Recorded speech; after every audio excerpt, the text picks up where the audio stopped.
are "I love you," just in case. I insist on this just in case because it might be the last interaction we have with one another. And again, like so many of you parents in the crowd, I do this because it's what my mother did. She did it because her own mother passed when my mom was 16. So the reason for parting from one another in this manner was just in case something happened to us, the mother, the adult. It was never the idea that something might happen to the child. Nowadays, this isn't true. Both my children and I leave every morning to enter one of our local public schools. You just heard from Tammy Baldwin how dangerous that can be. This is a practice that has been happening in this country since the first public school was opened in Boston in 1635. But today, this practice is becoming more and more problematic because we live in a country that is so impacted by gun violence. This just doesn't make sense. As a high school social studies teacher, I came today to give you a glimpse into my classroom. I have been teaching for 24 years. I was teaching when that event Columbine happened that Stephanie referenced. I was teaching when 9/11 happened. I was teaching when Trayvon Martin was shot and killed. I was teaching when Michael Brown, an unarmed young black male, was shot and killed by his local police force. I was teaching when Sandy Hook happened, and yes, I was still teaching when Stoneman Douglas happened.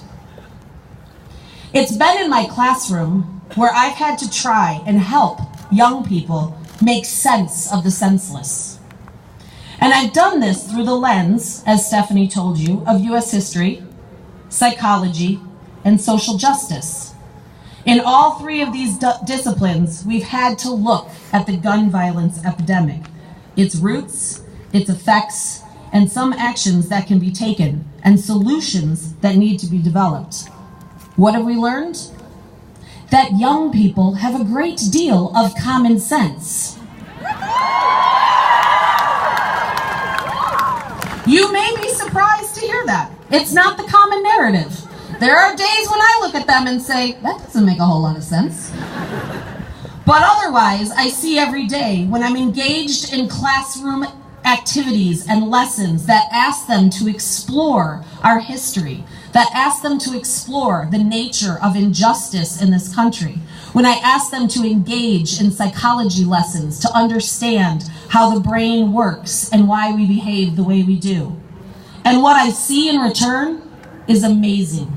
Students asking incredible questions, making excellent arguments with specific evidence, but most importantly, young people repeatedly wondering why compromise isn't happening. Compromise is centered in common sense, and that's what's lacking in our leadership today.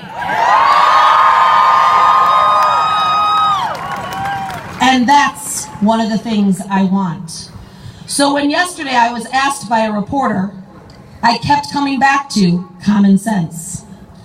It's common sense to start looking at the language and the mindset we're using. We keep talking about either or. We don't need that. We can do a both and.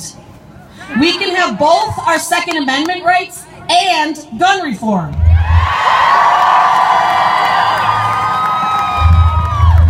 We can have both a well-regulated militia of the people and assault rifles left for only trained military. We can have both an improvement to mental health services and an end to the negative stigma of people who struggle with mental illness.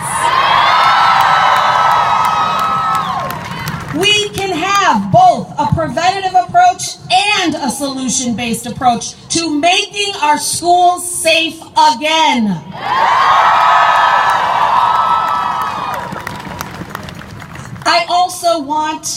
I'm selfish. I want my school funding back. I want it increased.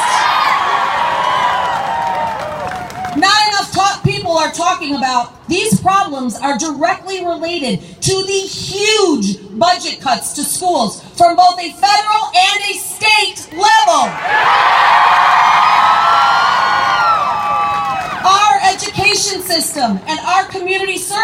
system are both in crisis because they are woefully underfunded.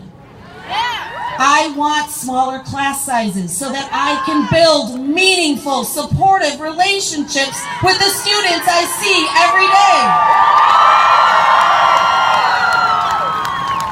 I want students like Cammie to not give up and stay in education for 24 plus years.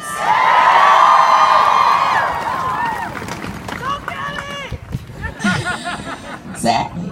I want Stephanie Trask to run for political office.